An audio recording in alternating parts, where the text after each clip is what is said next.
underline. Omong dikit tapi nyelekit. Bersama Om Bob. Temukan di channel YouTube Om Bob Indonesia. Om Bob, KPK mengingatkan kepada bakal calon kepala daerah untuk segera melaporkan laporan kekayaan harta kekayaan penyelenggaraan negara. Bagaimana Om Bob menggarisbawahi masalah ini? Ya, ceritanya itu kan semangat dari pemerintah Indonesia itu kan pengen pejabat-pejabat itu jangan korupsi. Ya, karena sekarang ini kan ya sudah agak lama ya Indonesia itu kan terkenal korupsinya merajalela ya. Bahkan ada yang ngomong ini korupsi itu sudah menjadi budaya di Indonesia. Nah ini kan juga kebangetan dah ya. Kita sebagai rakyat Indonesia juga merasa kok predikat seperti ini itu bisa nempel di Indonesia ya.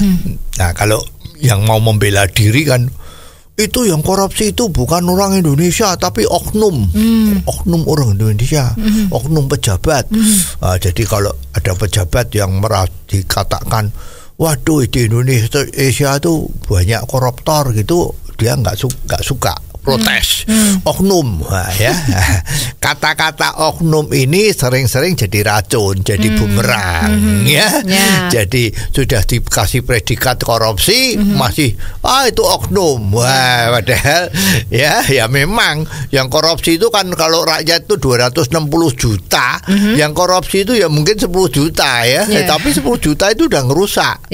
Kan ingat ada pepatah itu kan, setitik nila rusak susu sebelanga kan? Ya kan? Ini juga seperti itu ya. Nah sekarang kenapa harus ada laporan kekayaan dari para pejabat? Nah tujuannya bagus, agar supaya sebelum menjabat tuh hartanya misalnya 10 miliar. Ya pada saat menjabat, ini laporan kan tiap tahun harus buat tuh ya. Atau setiap habis jabatan itu harus melapor. Nah sekarang pada saat menjabat tuh hartanya 10 miliar. Nah, gajinya sebagai pejabat tuh katakanlah sebulan 100 juta gitu kan. Nah kalau masa kerjanya setahun kan hartanya nambahnya kan 100 juta kali 12 dan 1,2 miliar.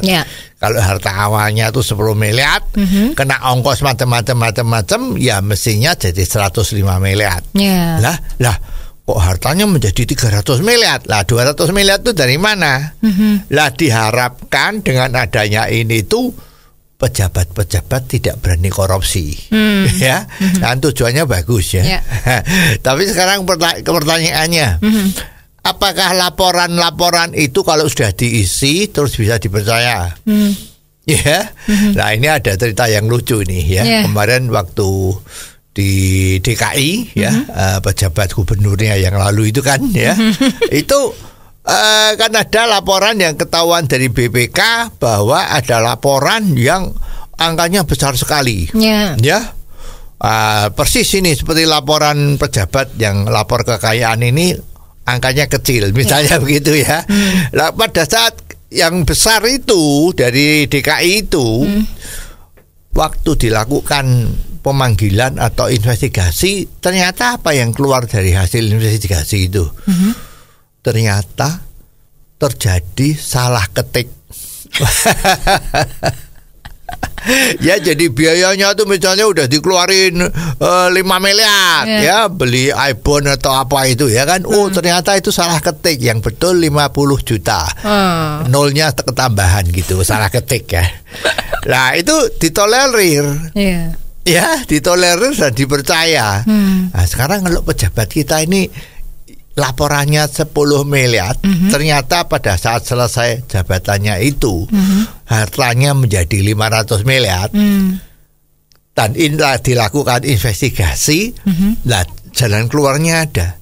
Oh kemarin 10 miliar itu salah. mestinya itu angkanya 1 triliun. Ya, jadi dibuat angka yang masuk akal dengan harta kekayaannya sekarang, maka putusannya dari penyelidik itu menjadi sah. Oh ya, ini salah ketik, gitu kan? Jadi sebetulnya ini ya repot kalau udah seperti ini, ya. Nah, sekarang juga kalau memang diharuskan melaporkan, kalau tidak lapor, apa sanksinya? Itu nggak ada. Ya lah, yang mestinya itu bagi yang mencalonkan diri kepala daerah, kan daftar itu, daftar di KPU kan, biasanya rame-rame itu diantar pakai rombongan pendukung-pendukungnya, ya pakai musik-musik drum band, ya atau bila perlu panggil musik metal, ya. Nah, itu harusnya syarat untuk kalau memang mau dijalankan loh ya, aturan itu loh ya. Nah, pada saat mendaftar itu harus ada surat keterangan kalau dia sudah melapor harta kekayaannya kepada lembaga negara tadi itu. Kalau tidak ada surat laporan itu, maka pendaftarannya dia tidak diterima. Nah, itu jadi betul. Tapi kalau sudah diterima, terus laporannya belum masuk, apakah lembaga yang tidak memberikan surat keterangan kalau beliau tadi udah mengirim laporan keuangannya atau harta kekayaannya tadi itu, dan misalnya yang daftar tadi itu sudah terpilih sama rakyatnya menjadi kepala daerah, apakah lembaga yang tadi itu bisa membatalkan bahwa kamu nggak boleh menjadi kepala daerah? Kan nggak bisa. Ya, jadi kalau nggak bisa seperti ini, lah aturannya itu tuh buat apa diadakan? Ya, ini kan cuma pencitraan. Oh ya, lembaga kita anti korupsi, jadi sudah keluarkan aturan-aturan yang tidak bisa tembus. Ternyata seperti itu, banyak jalan menuju Roma. Anyway to Rome, ya. Jadi ya sebetulnya ini percuma saja, ya, membuangkan energi tetapi seperti macan ompong. Oh, jadi begitu ya Om Bob. Jelas deh sekarang. Terima kasih Om Bob untuk waktunya. Sampai ketemu lagi di waktu yang akan datang. Underline. Omong dikit tapi nyelekit. Bersama Om Bob. Jika Anda suka dengan channel ini, jangan lupa subscribe, like, dan komen.